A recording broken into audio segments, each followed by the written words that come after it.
Angus Geddes, the founder of Fat Profits, really opens the door on two very important changes that are going to take place in our business community. The first is that when you're starting a new business, in the old days you did it with newspapers and perhaps television, now you do it online and it's a lot more effective. And of course his own business is an online business. He's providing research material and those similar products online. 10 years ago, people doing the same thing would have used a paper-based system and it's far more expensive. Now the second change is very dramatic. We've watched carefully the big rise in self-managed superannuation funds, but that trend is going to accelerate and accelerate a lot. And as a result, you're going to see people leave large companies and start up as a rival to Fat Profits. And Angus is saying, well, I welcome the competition. And of course, if you've started earlier, you are in a better position to meet the newcomers. And of course, Angus and Fat Profits did it twice. They started in Australia, very confident, and then went off to the UK. It took about 3 or 4 years to win in the UK, and they almost pulled out. It's a lesson that if you're doing something new, it does take, or very often does take, 3 or 4 years. So let's go to Angus Geddes. Angus, you started a newsletter and funds management business from scratch. What's the secret of starting a business from scratch? Well, I think one, you've got to have a pretty good vision in terms of where you want to take your business. As they say, 1% inspiration, but I think that 99% of it's perspiration. You've really got to be like a pit bull and hang on to the vision and really try to sort of stick to the road in terms of where you're trying to take the business, because it's not easy, and there's going to be a number of hurdles that you have to get across along the way. Cash is always important too, isn't it? Cash is very important. Very important to to make sure that you've got enough cash in the bank when you actually set the business up. But also, as somebody once said to me, always make sure you've got a little reserve stashed away somewhere, because you don't know quite when you're going to need it. And I think certainly in our business, where we're quite sensitive in terms of the stock market, and the stock market can change, you've got to carry quite a lot of cash. You started in the .com crash, or just after it. Did that help you, or did it hinder you? Look, I think initially it hurt us because what we found was that it was a lot harder to make sales. Our sales actually halved after September 11, which was when the whole thing was really beginning to unwind.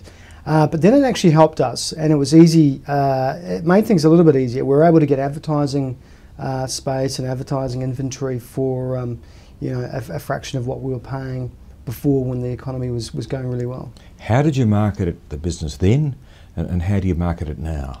Well, we essentially took out a number of full-page ads in newspapers. We were fortunate enough to be able to buy some distressed advertising, and we were able to sort of really hit the ground running with a major impact. But then as the advertising, the online advertising space became a lot more sort of sophisticated, we migrated from print to online, and that's really how we sort of grew our database. So basically, after that initial burst, mainly online? It's mainly online, yeah. From about 2005 onwards, we've pretty much only advertised online. All our products are online. We don't actually produce too much paper. That substantially reduces your cost, doesn't it? It substantially reduces your cost, yeah. And we found that with say print-based advertising, if you're trying to build a brand that way, a reader will pick it up, screw the newspaper up, throw it in the bin. It's tomorrow's fish and chip wrapper. Whereas online, you've got a much better. It's much more effective. You can capture the email address or whatever, and you can build a database, and you can recycle that, and you can build that up into quite a substantial database which you can market to over time. Angus, you used the title in your business, Fat Profits. How important was that? It was an unusual name. I think it's very important. What we tried to do was really come up with a name which we wouldn't have to spend hundreds of thousands of dollars, advertising every year trying to teach people what we actually did. We wanted a name that people would hear, that it would resonate clearly in their memory, where there would be good recall, and something that was associated with what we're trying to do, which is actually we're trying to make fat profits in the markets for our clients. We don't always succeed. Do you think of it in the shower? Actually, it was literally around my dining room table. Okay. And we had 10 names, and one of them was market profit, and I sort of said, maybe we should call it fat profit or fat profits, and we were sort of laughing, thinking, no way, it's too irreverent, that wouldn't go down well in the financial community. And then speaking to our advertising person, he said, basically, you've got to run with the name Fat Profits, because it stands out. Most of your clients are self-managed superannuation funds?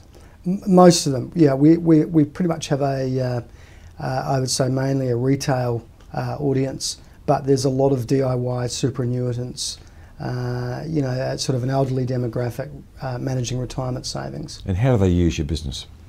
Well, mainly in two ways. One, they either subscribe to one of our research products, which helps them manage and invest their own portfolios, or they'll give us the money themselves and we invest that for them, and manage a portfolio of shares in an SMA along the lines of the fat profits ethos. We've seen a huge rise in the number of self-managed superannuation funds. What do you think is going to happen in that market? How do you see the funds management business in the next, say, 2, 3, 4 years?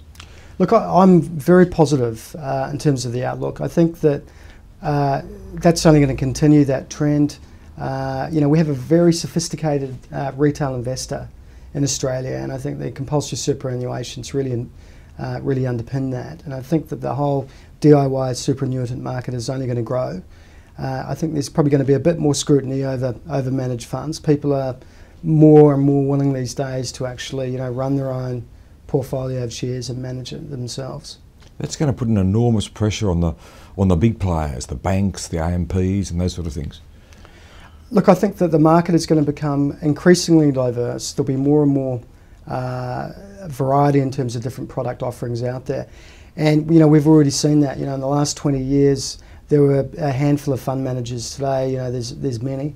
You've got the boutiques, you've got the larger ones, and also I think that in terms of the industry and the way it's made up in terms of product range, that's going to continue to fragment, and you'll get all sorts of different products coming onto the market in the next 5 to 10 years. You took your business to the UK. What was the difference between Australia and the UK, and would you advise others to do the same thing? Look, I think that to answer the first question, what's the key difference? I think Australian investors generally are more sophisticated than British investors. There's a much greater willingness to invest your own money and manage a portfolio of shares in Australia, and indeed take a risk. And I think maybe that's partly cultural, but also I think it's got a lot to do with compulsory superannuation. Investors, the average Australian today, they've been working for 20, 30 years, they're sitting on a sizable sum of money which is invested. So they're interested in terms of the financial markets and the stock market in terms of what's going on. Whereas in Australia, in the UK, it's not compulsory. There's a much more tendency to use managed funds as opposed to direct shares. And I would say, generally speaking, investors over there are probably a little bit more conservative in Australia. And just to answer your last question, we did find it difficult to get traction in the UK, probably for those reasons, in the first few years. But it's a wonderful space to be in the UK once you've got that traction, and once you've actually got that brand awareness and you've got a following. Do you make money over there? We do now, but we didn't for many years. Okay. We had Red Ink for about 3 or 4 years. Did you think about pulling out? We did. We nearly thought about throwing in the towel on a few occasions, but it comes down to that, that pit bull mentality. You've kind of really got to stay with it and see it through to the end. And it's the old saying, sometimes it's darkest just before the dawn. And we sort of had a breakthrough year about 3 years ago. So we'd been over there for 4 years losing money, and then all of a sudden we sort of got that traction.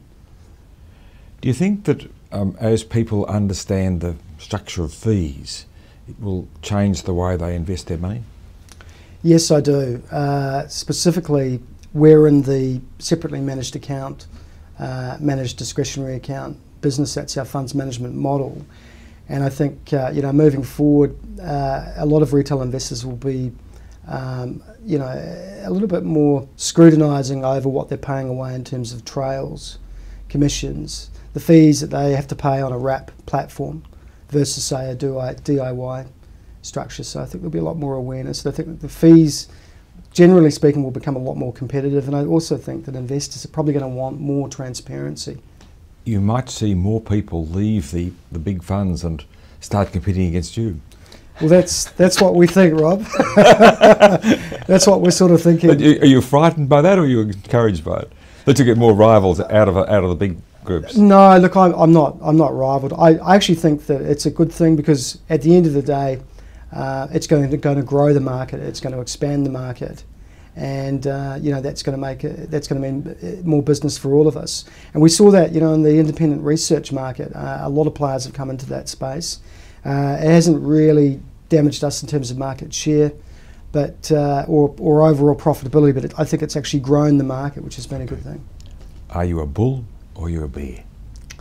Well, it depends on depends on what asset class we're talking about. Shares. With equities, look, I am bullish. I think we've been through one of the defining events in financial markets in the last 70 to 80 years with the GFC.